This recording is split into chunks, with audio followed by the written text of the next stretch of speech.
Hello friends, स्वागत है आप सभी का आपके अपने यूट्यूब चैनल रोजगार विदारू पर। तो आज की इस वीडियो में हम करने वाले हैं जीडीएस रूल 3A क्या है। रूल 3A को हम जानेंगे कि जीडीएस का रूल 3A उसमें क्या क्या टर्म्स और कंडीशंस हैं, और ये सभी जो जीडीएस हैं उनको जानना चाहिए, अपने उनको हक के बारे में उनको जानना चाहिए, और जो जो उनके जो रूल रेगुलेशन है उन सभी को उनको है वो जानना और समझना चाहिए। क्योंकि बहुत से लोग ये समझते हैं कि जीडीएस का जो रूल 3A है वो, अगर ये रूल 3A हट जाए तो जीडीएस का ऑटोमेटिक जो सैलरी है और वर्क हावर है वो ऑटोमेटिक है वो बढ़ जाएंगे।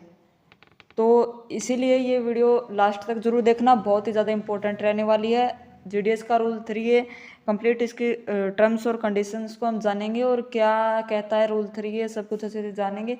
और वीडियो स्टार्ट करने से पहले आप सभी से एक रिक्वेस्ट है, जो जो चैनल पर नए हो एक बार चैनल को सब्सक्राइब जरूर कर लेंगे, ताकि जीडीएस की ऑल टोटल नोटिफिकेशन है वो आपको टाइम टू टाइम है वो मिलती रहे। और जो भी आपका डाउट रहता है वो आप कमेंट सेक्शन में कमेंट करके बता सकते हैं। तो आइए बिना टाइम वेस्ट किए हम स्टार्ट करते हैं अपनी आज की वीडियो।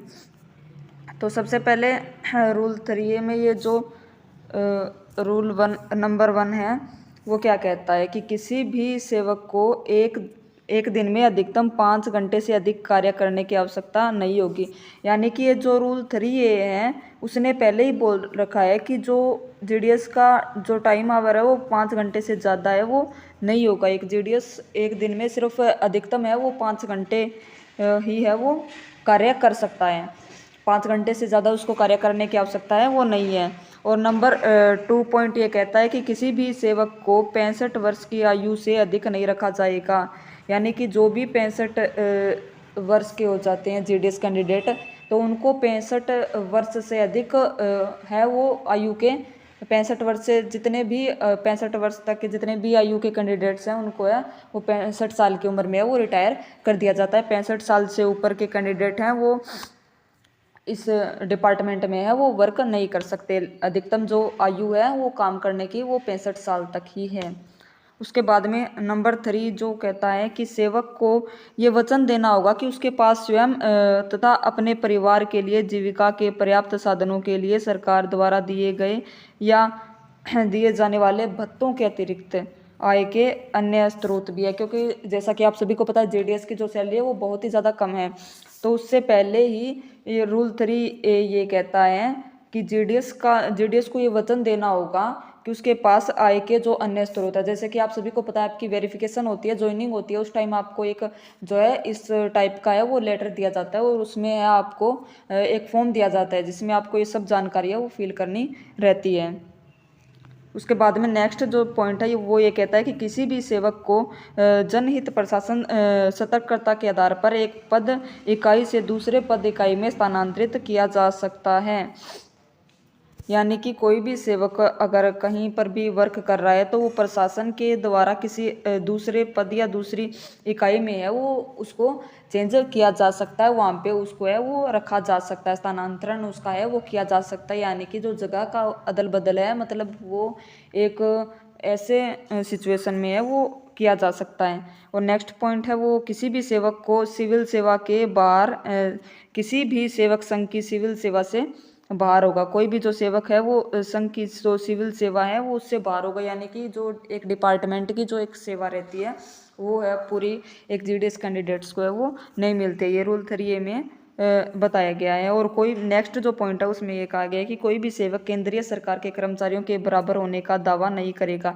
यानी कि गवर्नमेंट जो अदर गवर्नमेंट जो एम्प्लॉयज़ हैं उनके अनुसार उनके इक्वल जो होने का है वो दावा एक जेडीएस कैंडिडेट नहीं करेगा। क्योंकि जैसा कि सभी को पता है जेडीएस जो है वो एक मतलब प्योर गवर्नमेंट जॉब के अंडर में नहीं आते हैं। तो इसीलिए ये पॉइंट्स है वो रूल 3A में दिया गया है कि कोई भी सेवक केंद्रीय सरकार के कर्मचारियों के बराबर होने का जो है वो दावा नहीं करेगा। नेक्स्ट जो पॉइंट है चयन के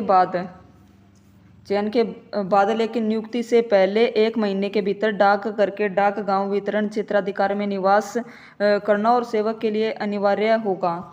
यानी कि जो भी जेडीएस कैंडिडेट्स हैं उसको उसी जहाँ पे उसकी वो ड्यूटी रहती है डाक करके डाक जिस जहाँ पे उसका पोस्ट ऑफिस है उसी गांव के अंदर है वो उसको रहना पड़ेगा। ये इस रूल में है वो बताया गया कि ये अनिवार्य है रहने के लिए सभी के लिए।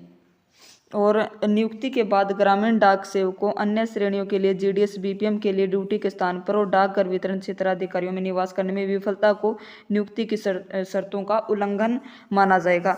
यदि कोई भी जीडीएस बीपीएम के लिए ड्यूटी के स्थान पर अगर डाकघर के वितरण क्षेत्राधिकार में निवास करने में विफलता होती है तो उसको इन शर्तों के जो ये शर्तें दी गई है वहाँ पे रहने की, इनका जो है वो उल्लंघन माना जाएगा। उसके बाद नियम 10 के तहत अनुशासनात्मक कार्रवाई के लिए उत्तरदायी होगा और जिसमें हटाने या बर्खास्ती की आवश्यकता है वो होगी। तो जो उस मतलब इन शर्तों का उल्लंघन करता है तो उस पर वो कार्रवाई होगी और ड्यूटी से भी उसको हटा दिया जा सकता है। तो ये नेक्स्ट पॉइंट हम जानेंगे कि डाकघर ग्रामीण डाक सेवक शाखा पोस्टमास्टर द्वारा उपलब्ध कराए जाने वाले आवास में स्थित होगा जो डाकघर परिसर के रूप में उपयोग करने के लिए उपयुक्त होगा।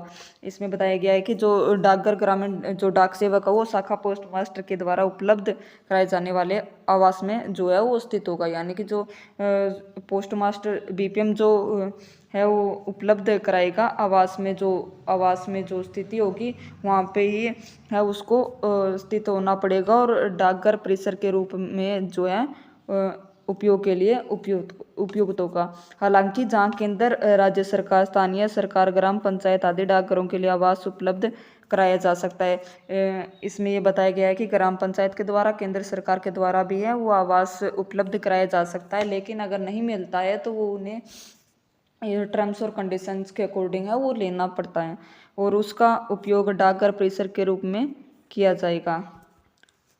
तो यही थी इसमें रूल 3 में टर्म्स और कंडीशंस जो कि हमने जानी और आई होप वीडियो आपके लिए हेल्पफुल रही होगी।